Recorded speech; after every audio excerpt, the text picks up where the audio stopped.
to our presentation today, and thank you all for joining us. It's good to see you. And I think you all know me. I'm Jeanette Rooney and Local History Services at the Indiana Historical Society. I think we've all kind of done a lot of this before, but I'll go through a couple of the basics. So we have the chat feature. So feel free to put your questions in the chat throughout the presentation. And I know Michelle and Ben will leave some time for questions at the end. So if you'd like to go ahead and introduce yourself in the chat, go ahead and put in your name and your county so we know where everyone is from. And I'm going to throw it over. I forgot to do this last time, so I'm going to throw it over to Bryce and Tamara real quick to introduce themselves before we get started. So Tamara first. Hi, so just in case we haven't met, my name is Tamara Hemerlin. I'm the Director of Local History Services here at the Indiana Historical Society, and welcome everyone. Hello, I'm Bryce Gorman. I'm the fundraising educator for Local History Services, and my position is made possible by Lilly Endowment. All right, thank you both. Well, with that, I'm going to throw it over to Michelle and Ben, who are with the Indiana Historical Bureau, and they're here to talk about oral history projects. So with that, Michelle, I will hand it over to you. Well, we're doing a lot of handing over because I'm going to immediately hand it over to Ben. So he's going to talk first. Well, I'll do a brief introduction. And Ben has been with the Historical Bureau for the last, well, a couple of years, but we've mostly been in COVID that whole time. So there hasn't been a lot of normalcy. But he was brought on to the Bureau to be the oral historian for our Indiana Legislative Oral History Initiative, which was started from legislation by the General Assembly. It was put through in 2017 and then became law in 2018, and we got the project going then. So I'm sure Ben will tell you a little bit more about that. And then I will do a presentation afterwards, just talking a little bit more about the practical side of oral history, and then also engaging underrepresented communities through oral history as well. So Ben, it is all yours. Okay, well, I will then share my screen and get my PowerPoint up here. Okay, can everyone see the PowerPoint? Yes. You guys a little out of my way. Yes. All right. Well, today we'll be talking about the Indiana Legislative Oral History Initiative, also called ILOHI. So just starting off, what is ILOHI and how it began? So as mentioned earlier, in 2017, there was some legislation, and then in 2018, it was officially created by the Indiana General Assembly. And the goal of the project is essentially to preserve the oral history of the Indiana General Assembly to help understand the origins of the General Assembly, as well as how the modern state of Indiana came to be and the modern General Assembly. So in terms of how this project works, I conduct interviews of various lengths with former legislators. Anyone that is willing or still around to do an interview, I will interview about the project. And so these interviews can take usually around 2.5 hours, but sometimes they can take 3 or 4. I know Dr. Marino's actually had an interview that went well over 4 hours once. So you just never know, it can take a long time. Some people have lots of stories to tell. Or they just like to talk a lot. So this kind of depends. Then we also transcribe these interviews. So I, with a few volunteers from the state library, will work on taking these interviews and putting them in transcription form so that they can be later uploaded to the website. At some point, we might actually have a third-party company that will help make this process go by faster, since transcribing a 3 or 4 hour interview can take a long time. But in the meantime, we're also been using some software that can help basically take speech and move into text form. So, and then it is uploaded to the website. So in terms of who was interviewed, as mentioned earlier, it's all former legislators, so it doesn't matter, both Democrats and Republicans, and have been interviewing people from basically the 1960s to the early and late 2000s. mostly. Probably the furthest I've gone back so far is I interviewed someone that served in the 1961 session. I have not been able to find anyone from the 1950s that is still around to interview yet, but it's mostly people from the 60s and 70s and 80s. I've been working chronologically so far, so I finished mostly with the 60s and 70s, and now I'm mostly focusing on the 1980s, but we'll later get into the 90s and 2000s and 2010s. So in terms of some of the notable interviews I've had with some names that some people might recognize, I've interviewed, for example, four members of the General Assembly, John Mutz and Ned Lamkin, who were both influential Republicans and have done a lot of work on Unigov legislation. Dr. Marino actually interviewed Bob Garton before I came on at the Historical Bureau, who was very influential when it came to like the Equal Rights Amendment, and he was a Republican Senate pro tem in the General Assembly. I've also interviewed, for example, Thomas Teague, who was the Senate Majority Leader representing the Democratic Party, also influential in the Equal Rights Amendment. Then there's also Pat Bauer, who served in the General Assembly for about 50 years. And he was another former Democrat Senate Majority Leader and did a lot of work with sort of environmental legislation. Then there's Charlie Brown, who did a lot of work with healthcare reform in the state of Indiana. He was a prominent Democrat in the Indiana House of Representatives and also a member of the Black Legislative Caucus. And lastly, there's Vi Simpson, another fairly prominent Democrat legislator who was the Senate Minority Leader for the Democratic Party, did a lot of work with women's rights issues. And these are just a few of many different legislators. At this point, about around 60 different former members of the General Assembly have been interviewed, and there's a lot more to go. So in terms of preparation for these interviews, probably the main resource I go to is the House and Senate journals. You kind of think of it like a sports program. If you're going to a game, it just has a roster breakdown of the General Assembly and like all the committees they served on, different legislation they authored, legislation and how they voted on it.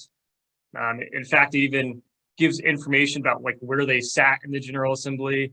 And so you get all sorts of stuff there. And then just using newspaper articles here at the State Library, we have lots of access to, like old Indianapolis Star articles and more various newspapers from the state of Indiana that can kind of give you more in-depth look into sort of the debates that were going on and what former legislators were involved with and kind of how the public received some of these debates. And so that's a really useful tool that helps me prepare for an interview and kind of have some of those specific questions to ask about particular legislation they worked on. And then it's just kind of the traditional Google search, looking for anything that pops up online about them that you can find. So in terms of the topics covered now, just to give you a breakdown of kind of the general questions that I ask and the topics I cover in these interviews.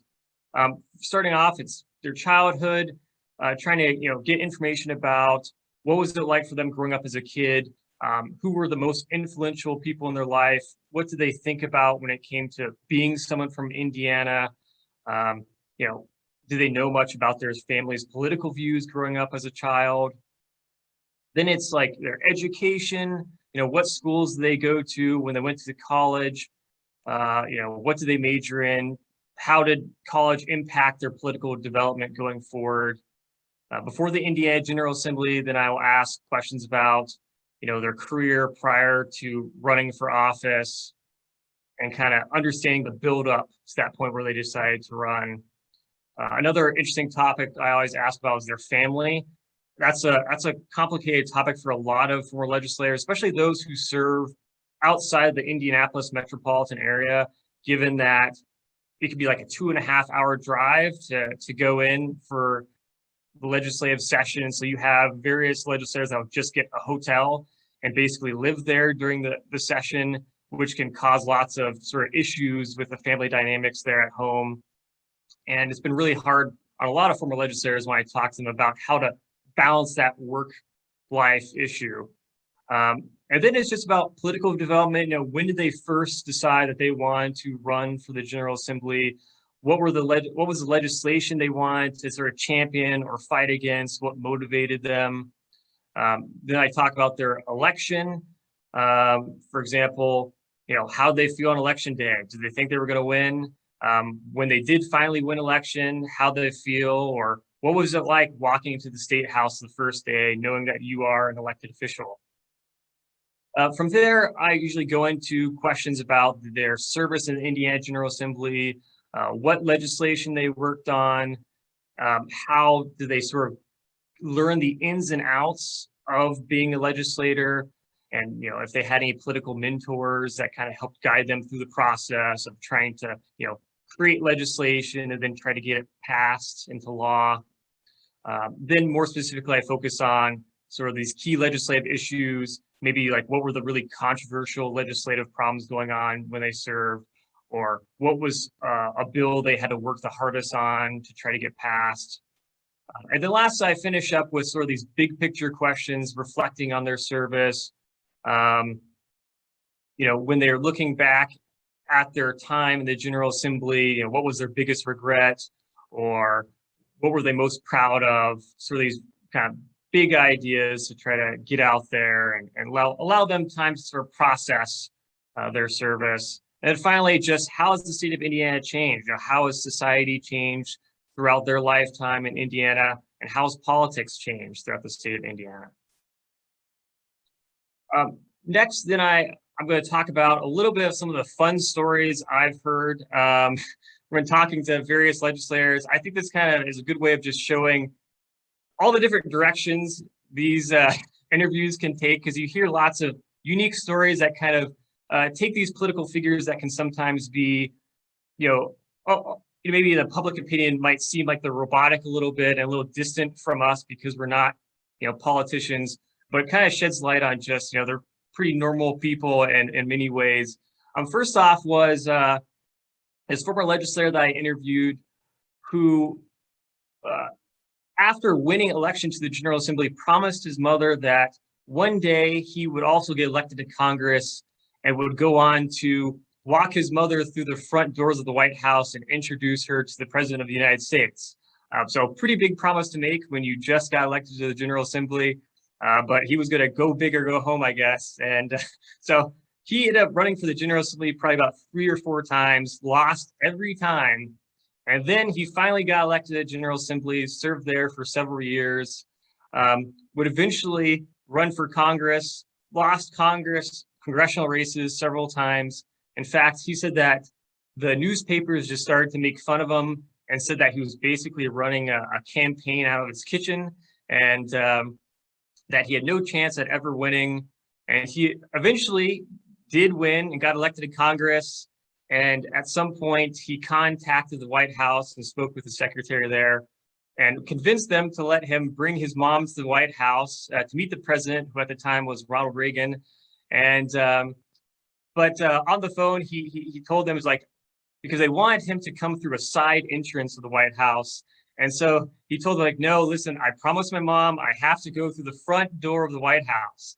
And eventually he was able to talk his way into this. And,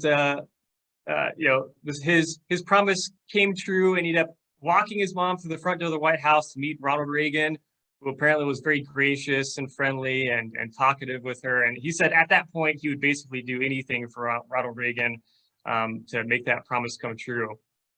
Another weird story was, this one was basically a former legislator whose father had done some type of dog sledding. And there was recently, I guess at the time, there was a blizzard in Indianapolis. And he decided that he was going to run for the General Assembly, but to announce that he was going to be a candidate for office, he decided to take a dog sled down to the State House during a blizzard, which he thought would probably garner some publicity as well for his campaign.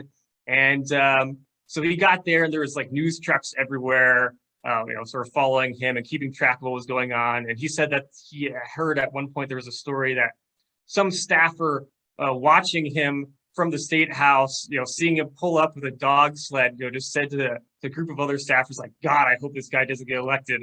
And he would get elected anyway, and actually became pretty good friends with a lot of the staffers. But just kind of another unique situation with the General Assembly. Another one was actually a former member of the General Assembly. On his first day, he came and parked his car around the State House. And as he was walking away from his car to enter the State House building, a security guard said to him, like, "Sir, is that your car?" And he's like, "Yeah, why?" And he was driving a kind of a brand new convertible with the roof off.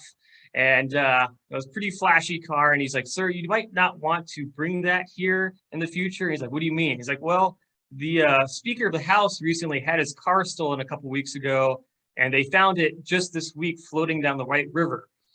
So just kind of these strange little tidbits that you learn when you're interviewing people. I also want to mention, though, just that a lot of people, again, think of politicians as being very serious figures, but there's actually a lot of pranks that go on, especially in the House of Representatives, where you have former members, basically like flinging rubber bands at each other or putting "kick me" signs on the back of people's coats. And it's because, basically this, over time, this kind of bipartisan rivalry between the House and Senate, where it doesn't matter if you're a Democrat or Republican or in the House or the Senate, you kind of automatically look at the Senate or the House as your rival, where the House historically is called the Senate like the House of Lords, and thinks of them as this kind of snobbish group of people that think that they're more in control of state government than the House of Representatives, while the Senate looks down at the House and thinks of them as kind of this rambunctious bunch of children. And you hear this literally all the time in these interviews. I'm talking to people, whether the House or Senate, and they keep echoing this kind of rivalry between the two. So it's pretty funny to see that going on. Now I just want to talk about what legislators have wanted citizens to know based off these interviews. Another thing that I've kind of learned. And the first thing is just that a lot of former legislators have talked about how members of the public often get confused, Congress and the Indiana General Assembly, where lots of former legislators would tell me, where they would just be walking in the grocery store one day and someone would come up to them and be like, "Oh, why aren't you in Washington?" Or, "Oh, I'm going to plan on visiting you next time I'm in DC." And just some of these interesting things you learn about sort of the politicians' perception of the public and what they know and what they don't know. Usually we're used to hearing about, what the people think of politicians, but not the other way around. Another thing that legislators have brought up a lot is the government process and how it often confuses the general public, where people think that, oh, in terms of getting a law passed, you basically just come up with an idea one day, you vote on it that same day or something, and then boom, it's either law or not. When in reality, there's a lot of complex legislation involved. It takes a long time just to come up with a bill, and then you have to get it introduced into a committee in the House or Senate. It has to process all the way through the House and get voted on the House floor or the Senate floor, and then go to the opposite chamber before eventually being signed off on or vetoed by the governor. Not to mention all the different amendments that can be put on that bill in between that time frame, which can make it prolonged even longer. And some bills, of course, just don't even get voted on. They just get tossed out right away. So another thing is just compromise in the General Assembly. This is more of something I hear former legislators talk about in the earlier years than the later ones. Obviously today, with sort of a Republican supermajority in the state legislature, you see a lot less need for compromise, and I've heard that echoed in many interviews. But throughout most of the history of the Indiana General Assembly, I hear a lot of people talk about how important it was to work with members of the other party to get legislation done, because it was such a tight race, and it was going back and forth throughout the different eras of the General Assembly between the Democrats having control and the Republicans having control. But even today, even with Republican supermajority, you still have people needing to find compromise with each other, even if they're of the same party, because they're representing different districts, and because as long as it's not some big ideological issue that usually falls on one side of the political spectrum, different laws in the state of Indiana can affect different districts differently if you're in a rural district or if you're in an urban district. And so you'll have legislators that have to make compromises even if they're on the same party because they disagree on different issues. And the last one is just, that the people of Indiana, their voice matters.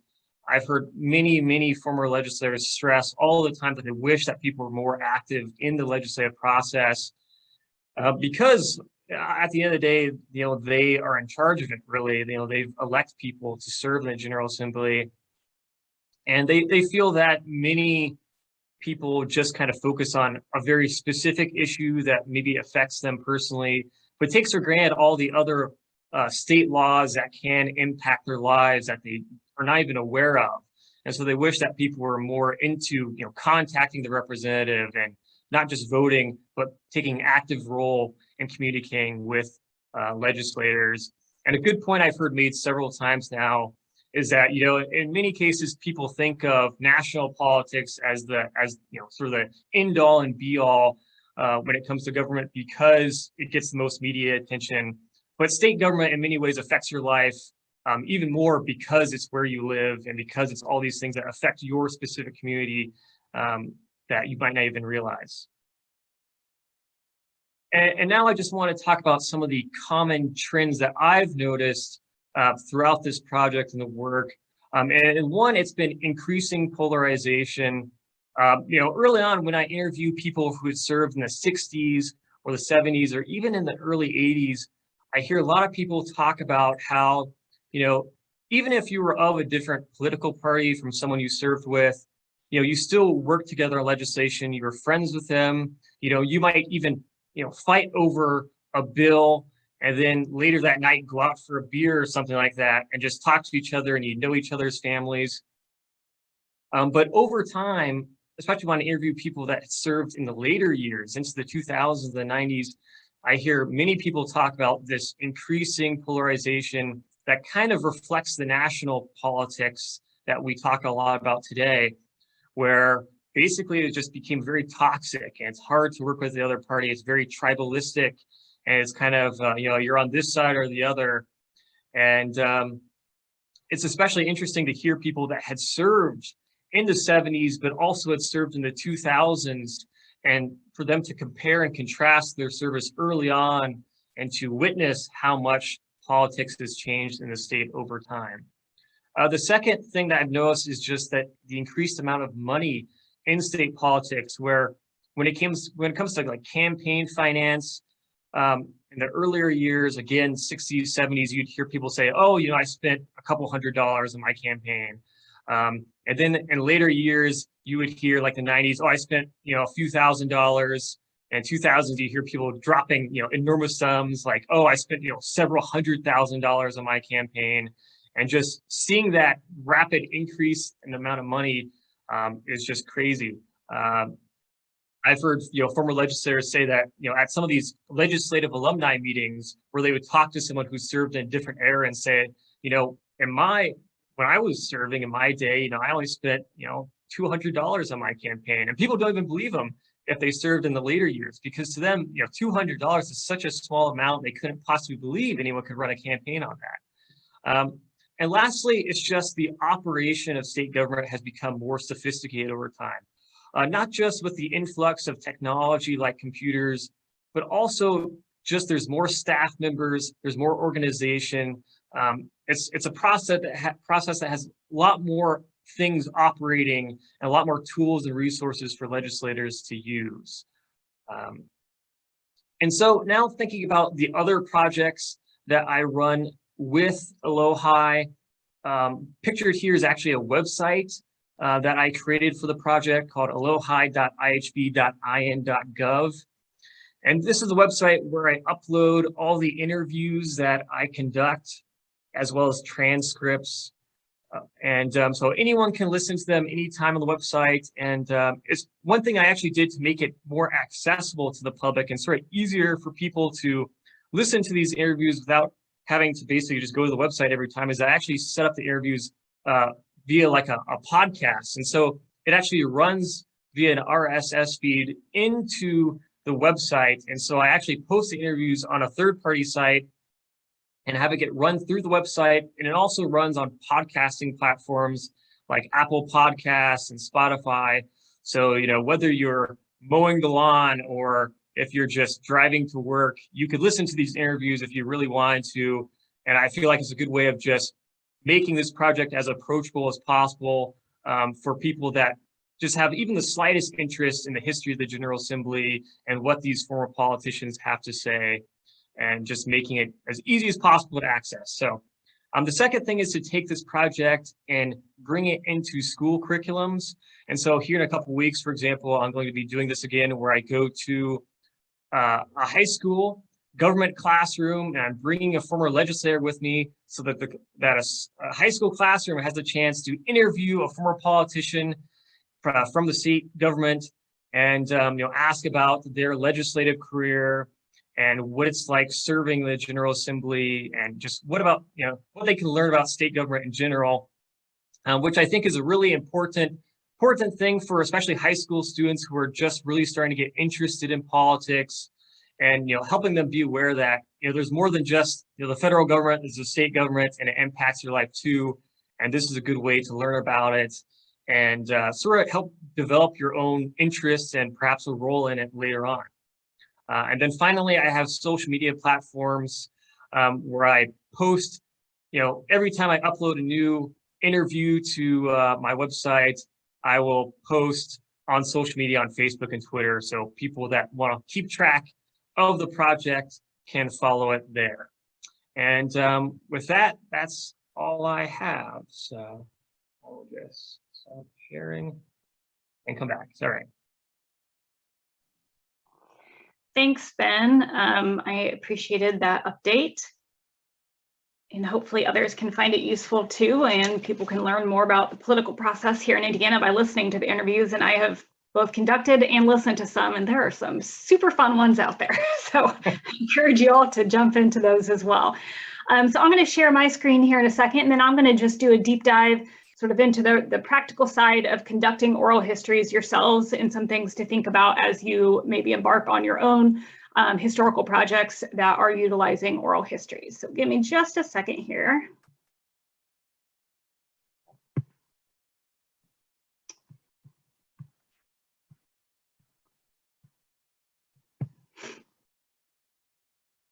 Okay, can you all see the PowerPoint?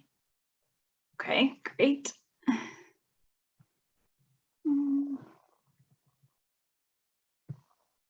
Oops.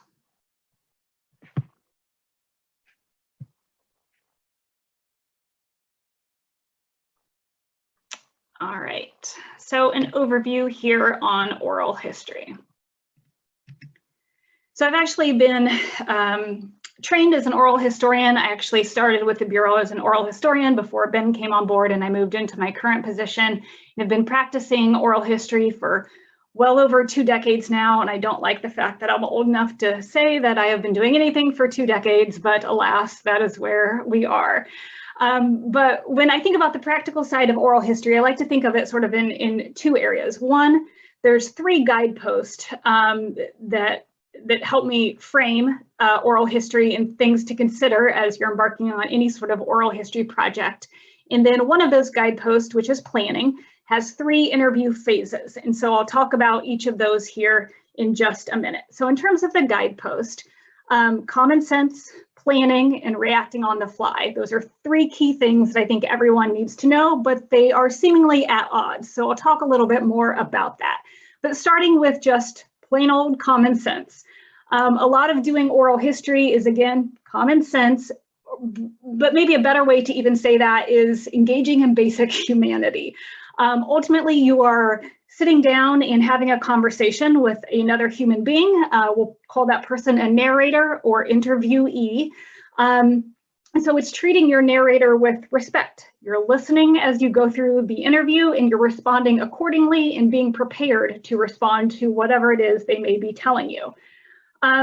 It's easy to really get caught up in the methodology and how am I framing my questions and when am I supposed to do this or that, or what's the theory behind this, right? But at its essence, at its core, it's, again, you sitting down with someone who has lived experiences that you want to learn more about, And hopefully they want to share with you, and together you are creating a historical record, a historical account. And so the common sense piece is, again, reacting and responding to another human being through this joint venture of an interview. And that gets into something called shared authority, which I know I've mentioned in other talks and really is at the heart of public history, but you are both bringing something to the table and contributing to this effort that is creating a historical record. So that's the common sense piece. The second one that I want to talk about is planning.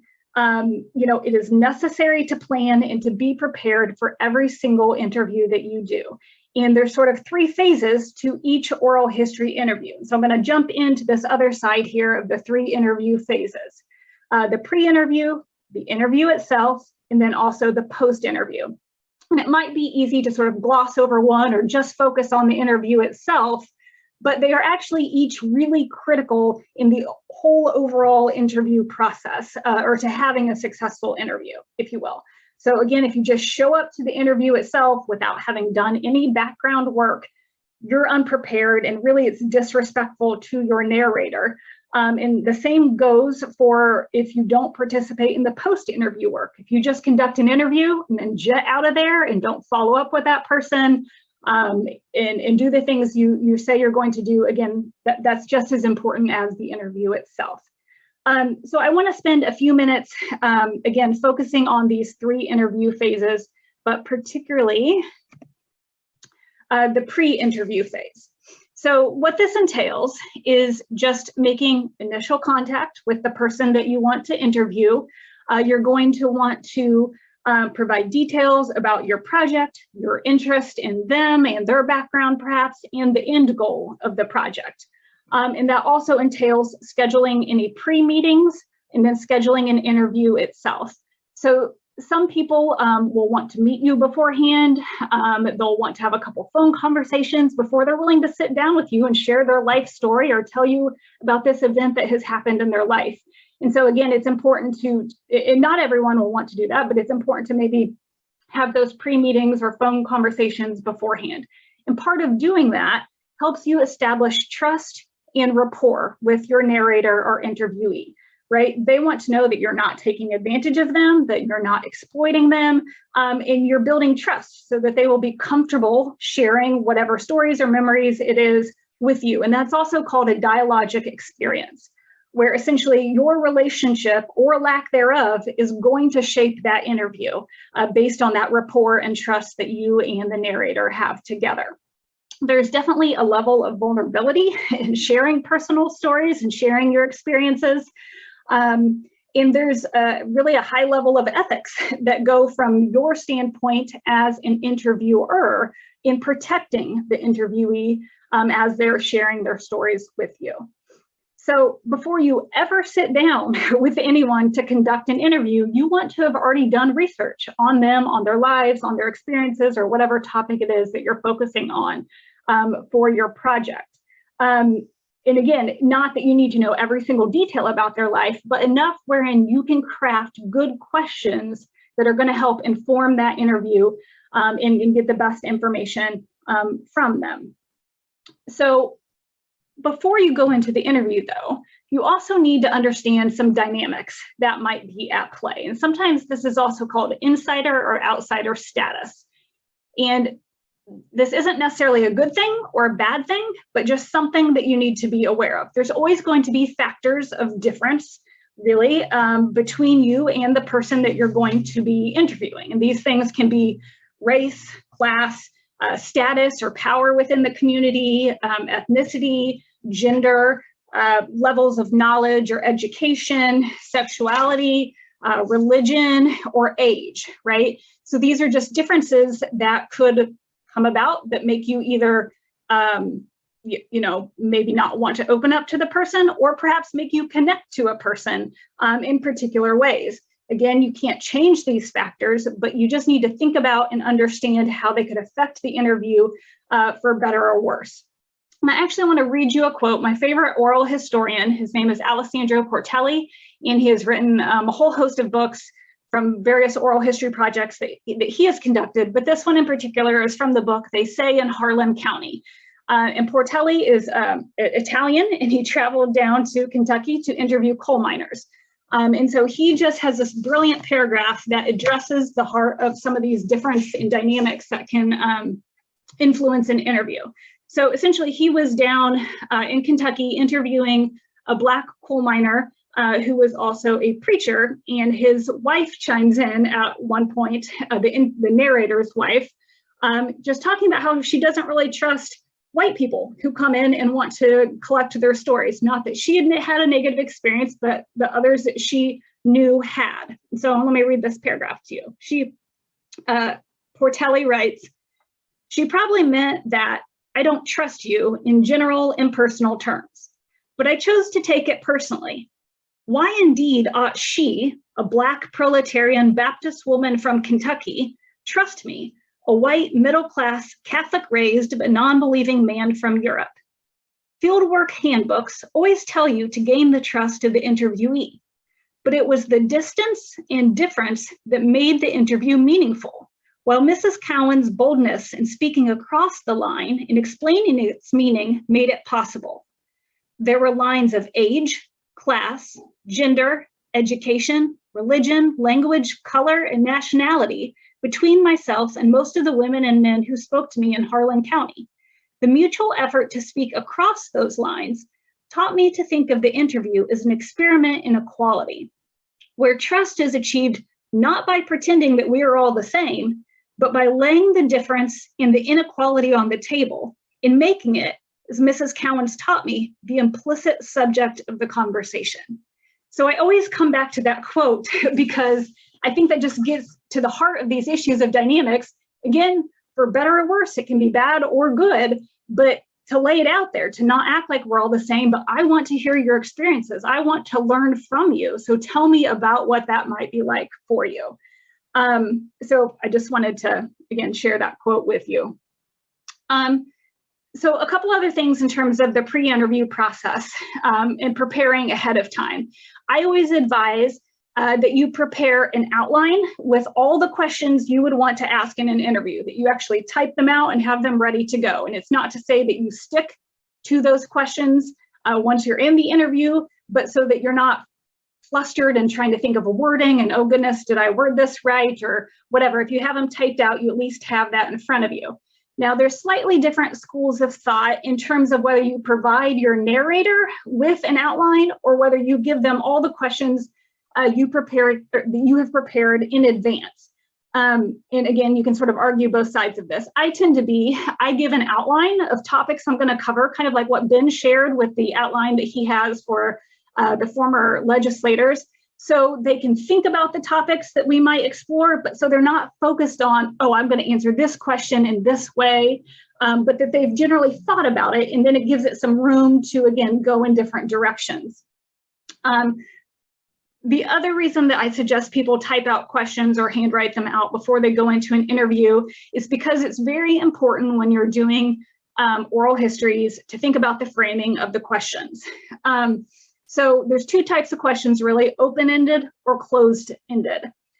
So a closed-ended question would be, did you work for the local factory?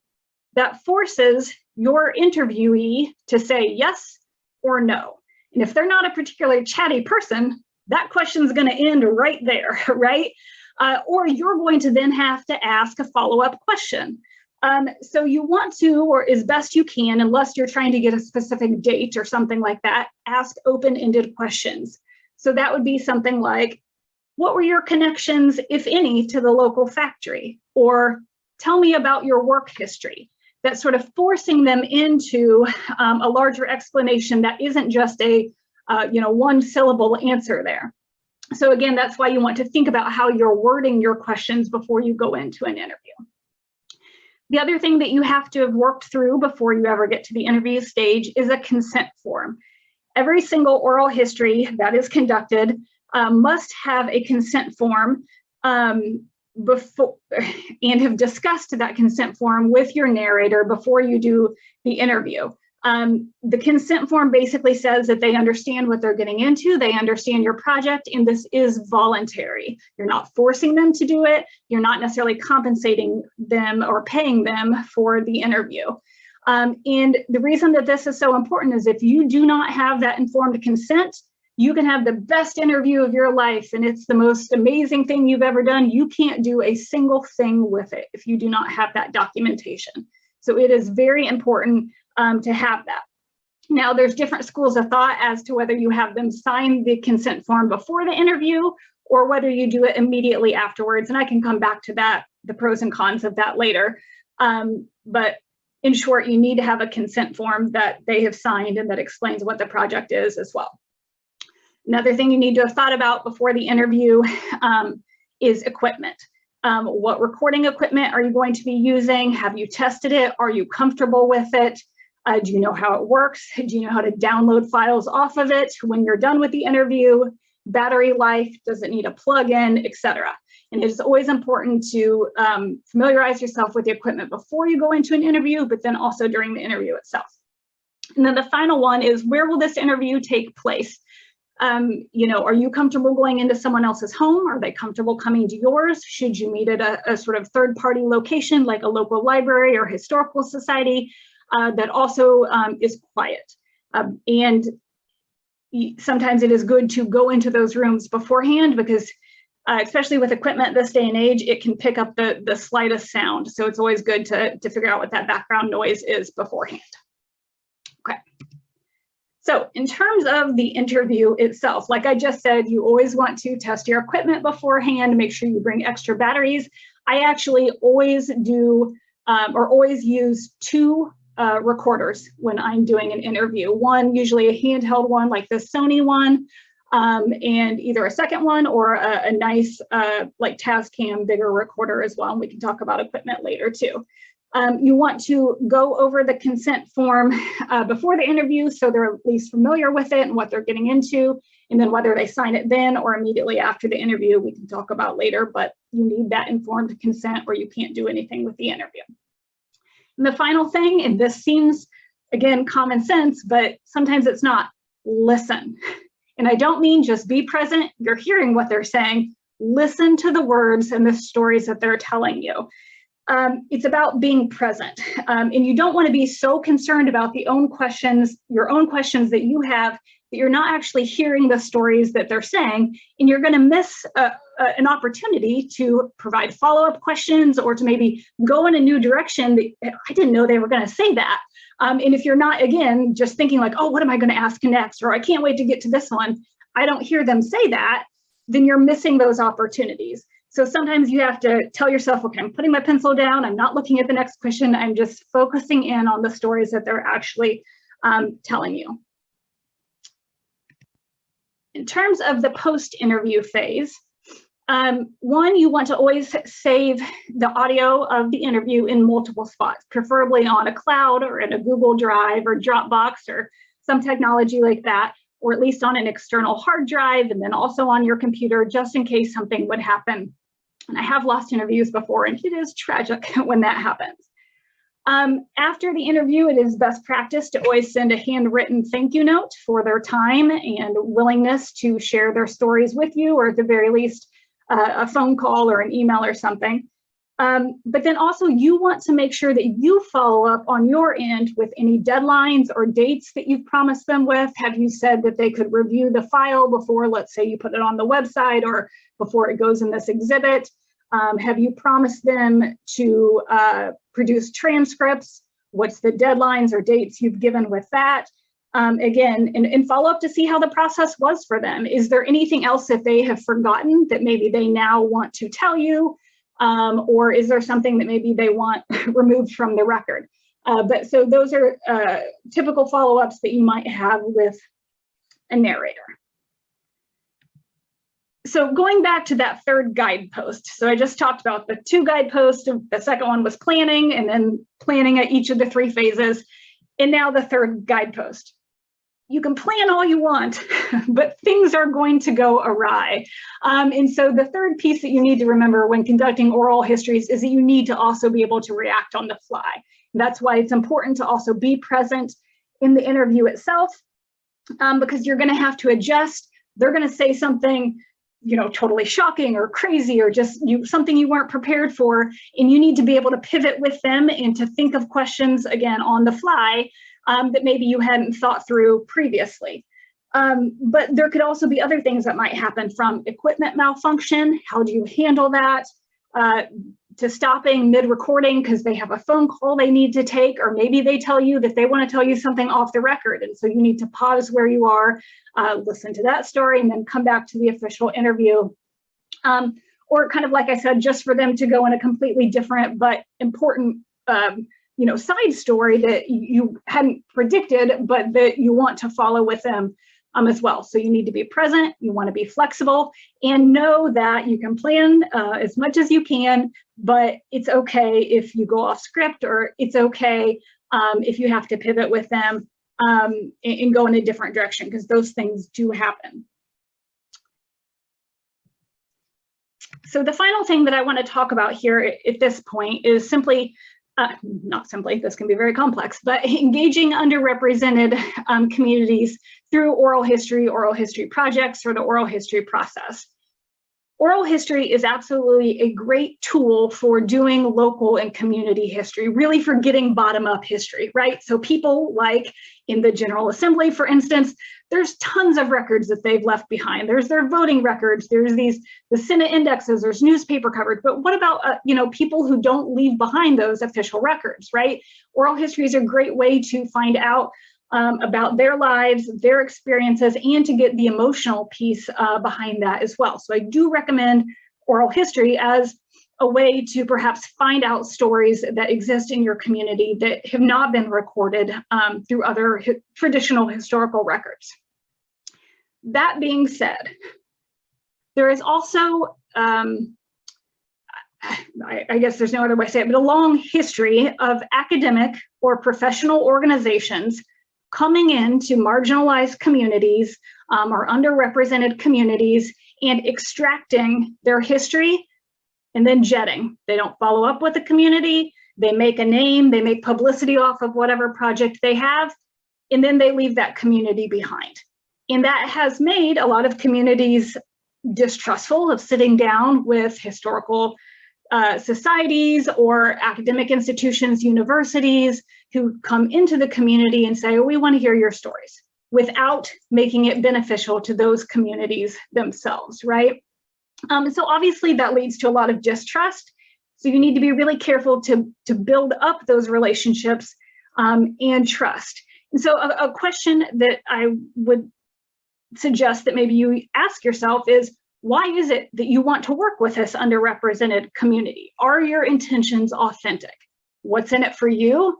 What's in it for that community, right? So through that shared authority or through that dialogic experience too, there needs to be benefits for both, and you both are bringing expertise as well. So one way to do this is through what's called community-based participatory research, that's CBPR.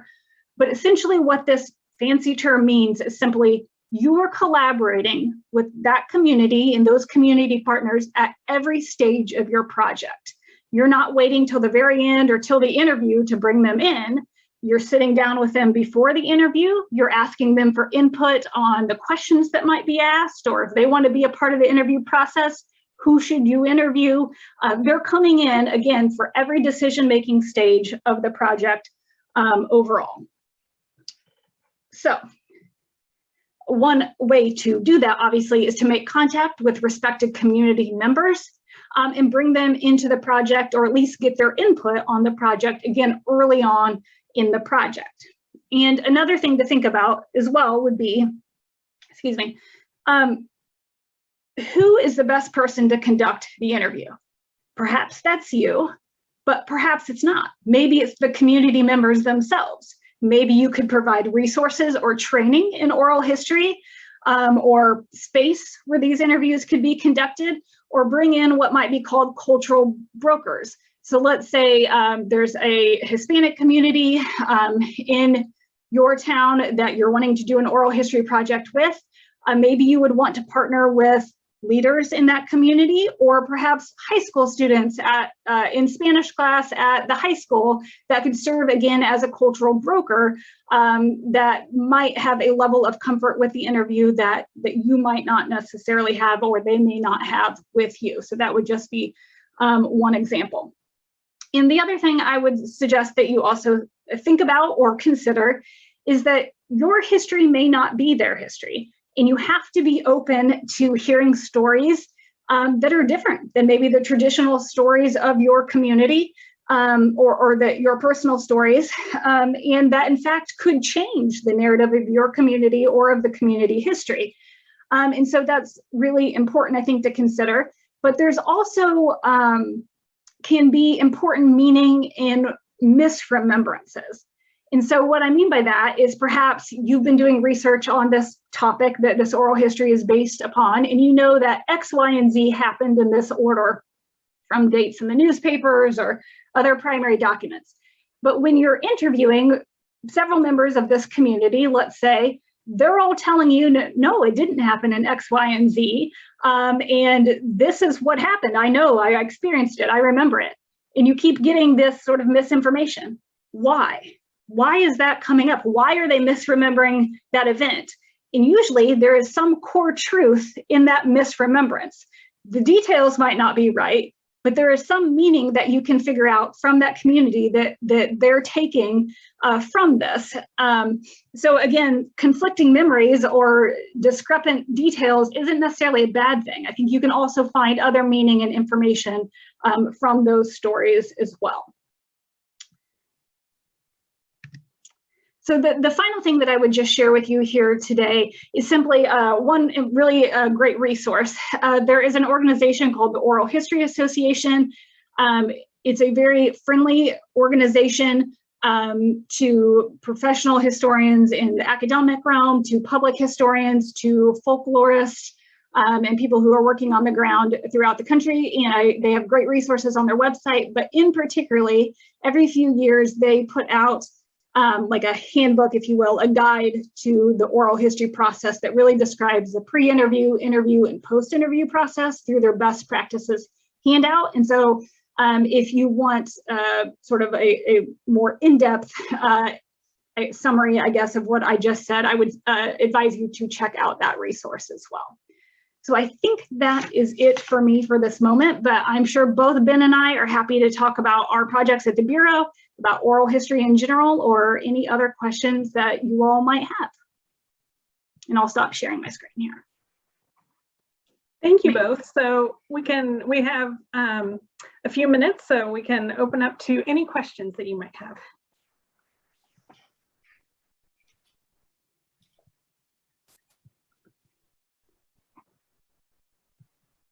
Should I do this orally or through chat? Oh yeah, you can go ahead and unmute yourself. And well, I have totally not able to use recording equipment, and I've bought some, and so I just typically just interview, and I know that's not appropriate. I was wondering what equipment these two use. Yeah, well, Ben, jump in here at any point. To be quite frank, I've been, like I said, I've been doing interviews for a really long time, and I like the $50 Sony handheld recorders that they have. Both Sony and Olympus have very similar, it was kind of like in that picture that I showed on the PowerPoint. Right. Super easy to use. They have really good high quality audio on them. You can plug in a microphone, and most of them also have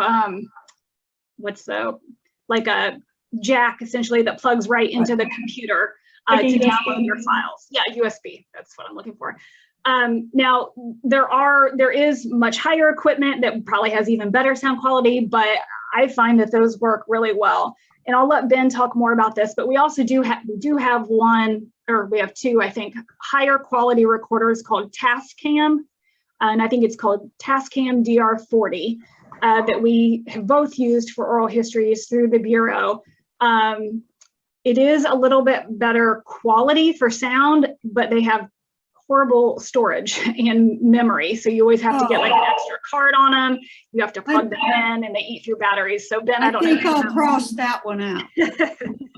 Ben, I don't Thank know you. what your suggestions are. Yeah, I mean, from my experience, I found the Sony kind of the best of both worlds. It's not very complex and it has lots of memory storage. Okay. But I mean, if you're desperate just to use something and you're doing an interview and you don't have the equipment, you can even use your phone if you needed to. There's plenty of Oh, apps sure. that you can just record on your phone. So that's always a tool if you don't have any other tools. So Totally forgotten. That's very helpful. Thank you. And that has really improved, I would say, over just the last five or so years. If you have an iPhone, I would guess Androids do as well. But for instance, on my iPhone, it's just called Voice Memo, and that is a very high quality recording as well. Thank you. Maybe I won't be so fearful. This is Glenda down in Bloomington. Our History Center, a couple of the staff have been conducting interviews with people about their experiences during COVID. Do you know of other historical societies / counties who've been doing that?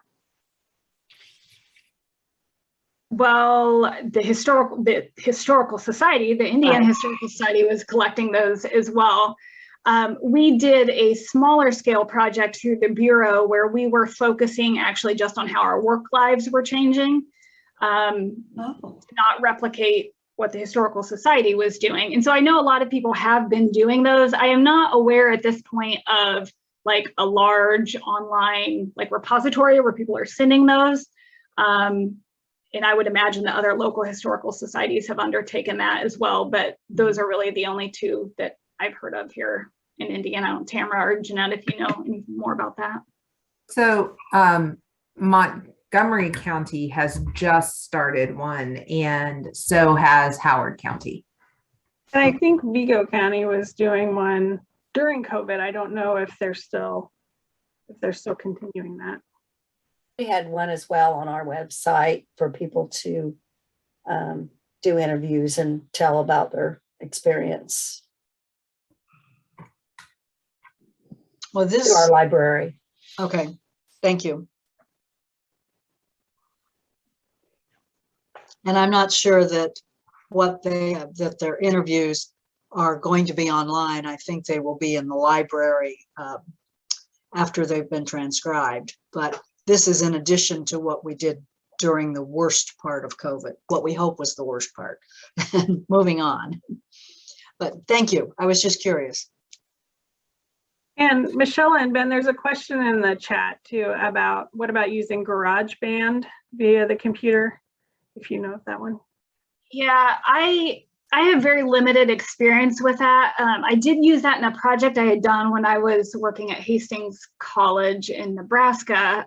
We did some community oral history interviews, and I know that we did use GarageBand to edit some of the audio files, but I did not do that personally. There was the only issues that I remember with that is that we had some trouble editing and then uploading the interviews from GarageBand onto like YouTube or whatever hosting platform we were going to have. But I don't have a ton of experience using it recently. What I would say though is, again, that it should function in many ways like the voice memo does on your iPhone. I mean, a lot of people have used GarageBand and other things for editing music and other audio things. So, and I'm sure that there's lots of tutorials online about how to do it. And I would say if you're comfortable with it and you know how to use it, go for it. I don't know if there's any downside. I just know that we had some issues with the editing and then uploading it to, I think it was YouTube. yeah, I haven't used GarageBand either. I'm familiar with for a similar software though, Audacity. You could use that to do interviews if you want to, and it's pretty simple to edit with that. I usually edit with that, and it just pops out your in an MP3 format file, so it's easy to upload anywhere. So I was going to ask Ben earlier, you mentioned you use a software when you're sort of translating everything. What do you use? for transcriptions? Mm-hmm.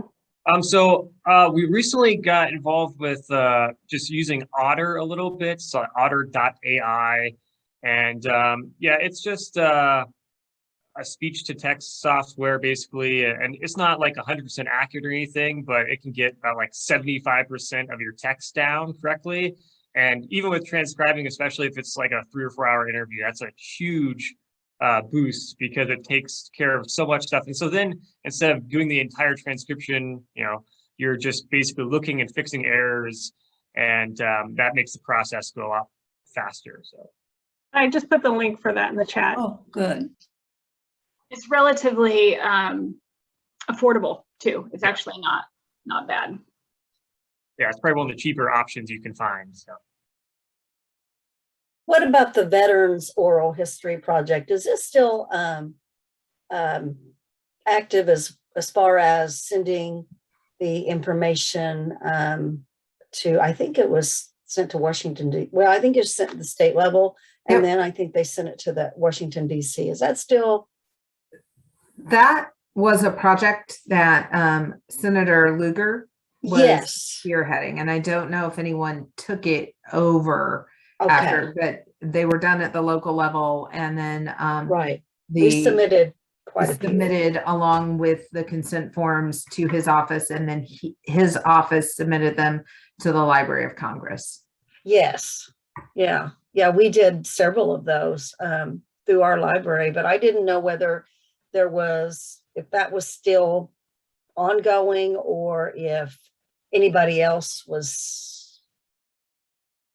So if you was to interview a veteran, is there a place where you could submit that info, or? It looks like the Library of Congress, it has collected those Yes. on their site. So I'll put the link in the chat. It's loc.gov/vets, and they might have more information if it's the same one. I'm not 100. I haven't done a deep dive in there, but. And you would want to double check because I know when that first started, the consent forms were different. And then later, as the project continued, the Library of Congress updated the consent forms Sure. and told organizations to do what they could to do those updated consent forms, either through contacting the veterans if they were still alive, or family members who might give permission for those recordings to be used. So if you make sure that you talk to them about what the consent forms should look like so that they can be used by the Library of Congress.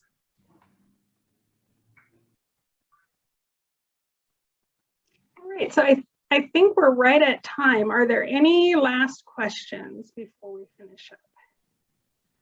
And I'm sure if you think of anything after the fact, you're welcome to contact any of us and we can get you the right answer.